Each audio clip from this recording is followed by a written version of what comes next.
c'est Emma et Jocelyn, les envoyés spéciaux du Pass Culture, et aujourd'hui on vous emmène avec nous dans la journée pour le festival We Love Green 2023. On va vous faire découvrir un peu tout ce qu'il y a au sein du festival, les différents stands, les différentes scènes, et puis voilà, vous allez nous suivre, puis allons-y, c'est parti. Allez, c'est parti.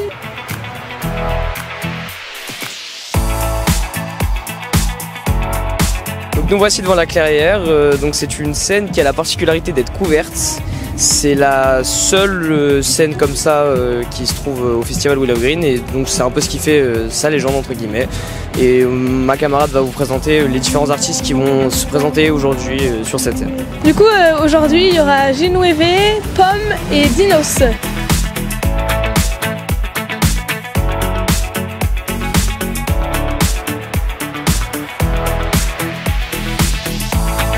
Là on arrive au Think Tank, c'est une scène où il y a des débats, des conférences sur l'écologie. C'est important pour We Love Green, l'écologie c'est vraiment un sujet majeur, c'est un peu la base du festival, c'est on va dire ce pourquoi le festival existe. Et c'est notamment cette année, c'est la première année où le festival est 100% végétarien, donc c'est une grande première et c'est beau. Et ce qui est bien avec le Think Tank, c'est qu'il se trouve à proximité de notre magnifique stand Pass Culture qui se trouve juste ici.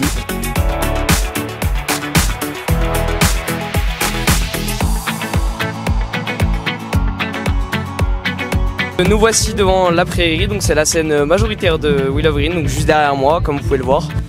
C'est notamment là où se produisent les plus gros artistes depuis le début du festival, et c'est la scène qui attire le plus de monde. Vendredi soir, il y a eu Orelsan qui s'est produit, hier il y avait Phoenix, et ce soir il y a L'Homme Pâle.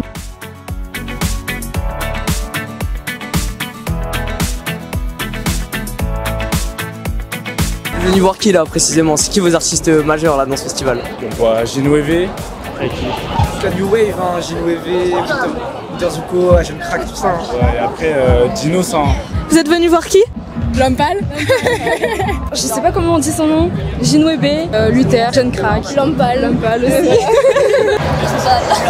L'Homme Pâle. Non mais après on attend aussi Ludo Skrillex, c'est pas ça va être un peu. Vous êtes là depuis aujourd'hui ou vous êtes venu avant au festival? Vous étiez là vendredi, vous avez vu qui? Orelsan. Orelsan. C'était bien. Vous utilisez Pass Culture au quotidien? Ouais, bah ouais, carrément, c'est top. Bah on achète des livres, des places de ciné, des concerts. Beaucoup de concerts. Vous pensez quoi du Pass Culture les mecs? Franchement c'est une dinguerie, on peut faire là les trucs, là les festivals c'est trop bien, vraiment c'est dingue.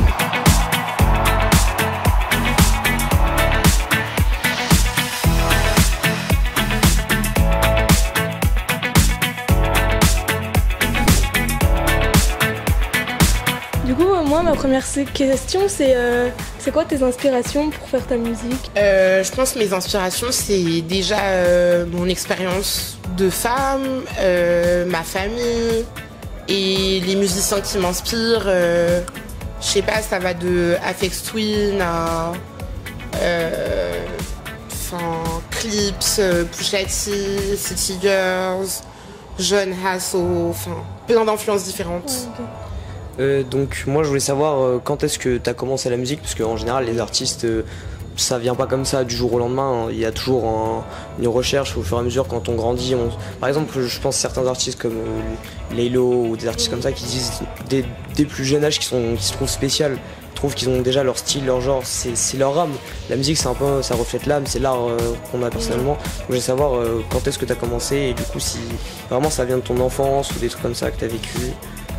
Je pense que j'ai pas commencé à faire de la musique tôt. Je peux pas te dire j'ai commencé à écrire, j'avais 4 ans, c'est faux. J'ai commencé à faire de la musique, j'avais 4 ans, où j'ai fait du solfège. Moi je viens de quartier, donc déjà le délire solfège et tout, déjà dans la tête de mes parents, c'est pas qu'ils ne veulent pas, c'est qu'ils avaient juste pas les moyens, ou ils y pensaient même pas en fait. Donc je pense que directement quand je viens de ces quartiers-là, t'es plus attiré par les styles musicaux qui nécessitent pas forcément justement d'avoir une éducation classique. Donc je pense au rap par exemple ou à la musique électronique, parce que c'est des choses que tu peux appréhender avec un petit sampler ou juste un ordinateur et tout. Donc je pense que ça m'a vachement aidé. Et là, t'as performé à We Love Green. Oui. T'es contente d'avoir performé à We Love Green? Est-ce que t'as déjà performé ou qu'est-ce que ça va t'apporter cette visibilité? Ben ouais, je viens de terminer ma performance. C'était super, le public avait une énergie incroyable. Franchement, c'est un énorme festival, donc c'est très intimidant, je dois avouer que j'ai pas l'habitude, vu que je joue beaucoup dans des clubs, j'ai pas forcément l'habitude de jouer sur des énormes scènes comme ça en festival. Souvent les DJ, et surtout les DJ qui commencent à avoir leur ascension, on les met sur des scènes plus petites. Là on m'a donné quand même un gros stage. Donc franchement, j'avoue, j'avais la frousse et je suis contente d'avoir relevé le défi.